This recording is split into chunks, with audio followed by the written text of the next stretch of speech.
నేడు మనం మాట్లాడుకోబోయే విషయం చాలా ప్రత్యేకం. మన దేశంలో ఎన్నో పండుగలు ఉంటాయి. ప్రతి పండుగ వెనుక ఒక ప్రత్యేకత, ఒక కథ ఉంటుంది. కానీ దసరా మాత్రం కేవలం ఒక పండుగ కాదు. అది మంచి చెడుపై గెలుపుని ప్రతిబింబించే శక్తివంతమైన ఉత్సవం. ఈ రోజున మనం కొత్త పనులు ప్రారంభిస్తాం, దేవతలను ఆరాధిస్తాం, బతుకమ్మలు ఆడతాం, రామలీలలు చూస్తాం. కానీ అసలు ఈ పండుగ ఎందుకు వస్తుంది? దాని వెనుక ఏ కథలు ఉన్నాయి? దసరా మనకు నేర్పే అసలు సందేశం ఏమిటి? అదే విషయాన్ని ఇప్పుడు ఒక అద్భుతమైన కథ రూపంలో మీకు చెప్పబోతున్నాను. చాలా కాలం క్రితం దేవతలు, రాక్షసులు భూమి మీద కలిసే జీవిస్తూ ఉండేవారు. రాక్షసులలో మహిషాసురుడు అనే ఒక భయంకరుడు ఉన్నాడు. అతనికి శివుని నుంచి ఒక వరం లభించింది, ఎవరూ తనని జయించలేరని. ఆ వరం చేతిలో ఉండడంతో ఆయన అహంకారం ఆకాశానికి తాకింది. దేవతలను గౌరవించకుండా ప్రజల్ని హింసిస్తూ లోకాలను కబలిస్తూ మహిషాసురుడు భయానికుడిగా మారిపోయాడు. దేవతలందరూ కలిసి ఆ సమస్యకు పరిష్కారం కోసం ఒకటయ్యారు.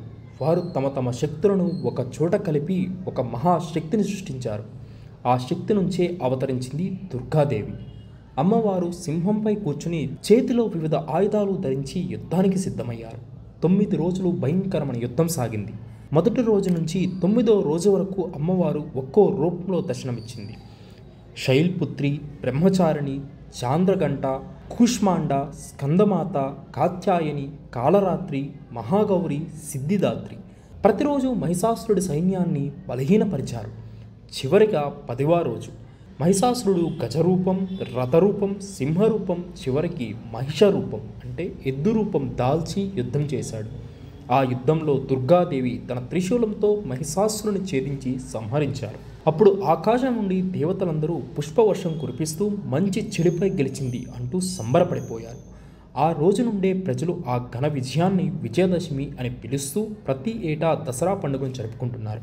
ఇంకో కథ ప్రకారము ఇదే రోజున శ్రీరాముడు లంకలో రావణాసురునిపై యుద్ధం చేసి విజయాన్ని సాధించాడు.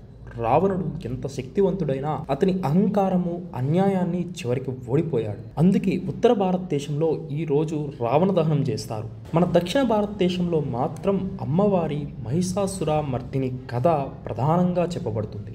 ఈ రోజున ప్రజలు కొత్త పనులు మొదలు పెడతారు. ఆయుధాలకు, పుస్తకాలకు, వాహనాలకు పూజలు చేస్తారు.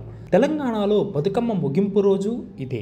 కర్ణాటకలో మైసూరు దసరా అద్భుతంగా జరుగుతుంది. ఆంధ్రప్రదేశ్లో విజయవాడ కనకదుర్గమ్మ గద్దెపై దసరా మహోత్సవం అత్యంత వైభవంగా జరుగుతాయి. దసరా పండుగ మనకి ఒక గొప్ప బోధన ఇస్తుంది. ఎంత శక్తివంతమైన చెడు అయినా అది చివరికి ఓడిపోతుంది.